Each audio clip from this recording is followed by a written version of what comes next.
अहिल्यानगर जामखेड मार्गावरच्या एका प्लास्टिक कंपनीला आग लागलेली आहे। सारोळा बद्दी गावाजवळच्या चंदन प्लास्टिक कंपनीला ही आग लागल्याचं कळतंय। गेल्या 3 तासांपासून ही आग धुमसतेय। आगीवरती नियंत्रण मिळवण्यासाठी शर्थीचे प्रयत्न सुरू आहेत। अग्निशमन दलाच्या गाड्या सुद्धा घटनास्थळी पोहोचल्यात आणि इथला आढावा आमच्या प्रतिनिधींनी घेतलेला आहे, आपण पाहूयात।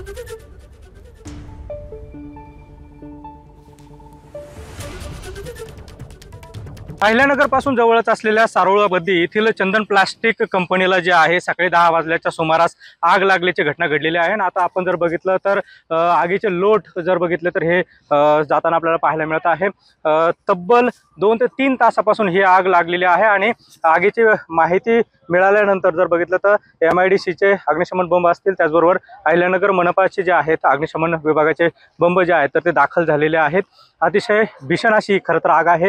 आगीचं कारण जरी स्पष्ट नसलं तरी ही आग अतिशय भयानक पद्धतीने लागलेली आहे आणि सुदैवानं या आगीमध्ये कुठल्याही प्रकारची जीवितहानी जी आहे तर ती झालेली नाही। मात्र ही आग एवढी भीषण आहे की जर आपण बघितलं तर दृश्यामध्ये अतिशय मोठे लोळ जे आहेत तर ते धुराचे आकाशामध्ये जाताना आपल्याला पाहायला मिळत आहे। सकाळपासूनच ही आग लागलेली आहे आणि नागरिक देखील ही आग बघण्यासाठी गर्दी करताना पाहायला मिळत आहे। अतिशय भीषण अशी आग आहे। अग्निशमन विभागाच्या वतीनं या ठिकाणी आगीवरती नियंत्रण मिळवण्याचं काम सध्या सुरू असल्याचं पाहायला मिळत आहे। कॅमेरा पर्सन प्रसाद सुनील भोंगळे, ABP माझा, सारोळा बद्दी, अहिल्यानगर। ABP माझा, उघडा डोळे बघा नीट।